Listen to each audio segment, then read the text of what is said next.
पीछे पीछे पीछे पीछे हो जाओ, पीछे होते जाओ सारे। एक ही शेर अली माधव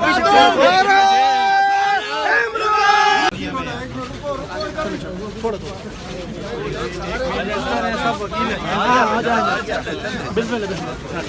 थोड़ा थोड़ा पीछे थोड़ा परफेक्ट नरेटेड एफआईआर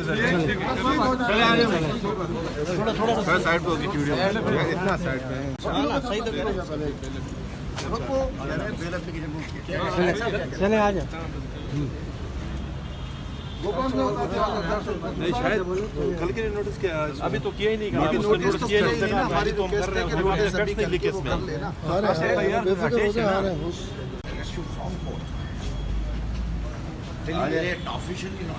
जी शेख साहब, अच्छा आपने कंटेम्प्ट भी हाई कोर्ट में फाइल की हुई थी, आप उस हेयरिंग से इधर आए थे। लोग इसके गवाह हैं कि पिछले 3 साल से मुझ पे केस चल रहा है।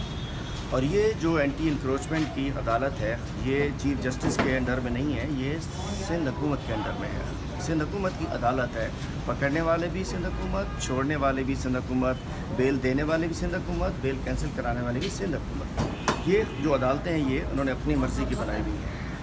ये वो केस है जो 15-16 मई की रात को बनाया गया था। उस पर इल्ज़ाम था कि जी कहीं एक साहब मिस्टर फ़हीम ये कोई ज़मीन कब्ज़ा कर रहे थे और मैंने फ़ोन किया था, फ़ोन पे धमकियाँ दी थी और इसके ऊपर मुझ पर दहशतगर्दी का केस भी बना और ये केस भी बना। उसके बाद ये इन्होंने बताया ये गए इनकी अपनी प्राइवेट सोसाइटी है, कोऑपरेटिव सोसाइटी, ये कोर्ट में गए, ये खुद ये कब्ज़ा करना चाहते, इस पर कब्ज़ा माफिया करना चाह रही थी सेंट्रल गवर्नमेंट की। उस पर कंटेम्प्ट ऑफ कोर्ट की कार्रवाई चल रही है। उन्होंने लिख के दे दिया कि नहीं ऐसी कोई कार्रवाई नहीं है, वो कंटेम्प्ट चल रहा है इनके इदारों के ऊपर।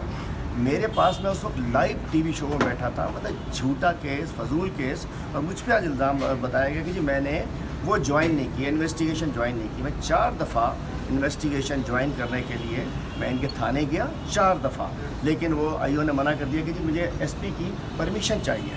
इशू ये है चूँकि कप्तान कराची आ रहा है, चूँकि इमरान खान साहब कराची आ रहे हैं, 19 को जलसा है, हैदराबाद में जलसा है और बहसीत अपोजिशन और पार्टी के वर्कर के मेरी बड़ी जिम्मेदारी है उसमें।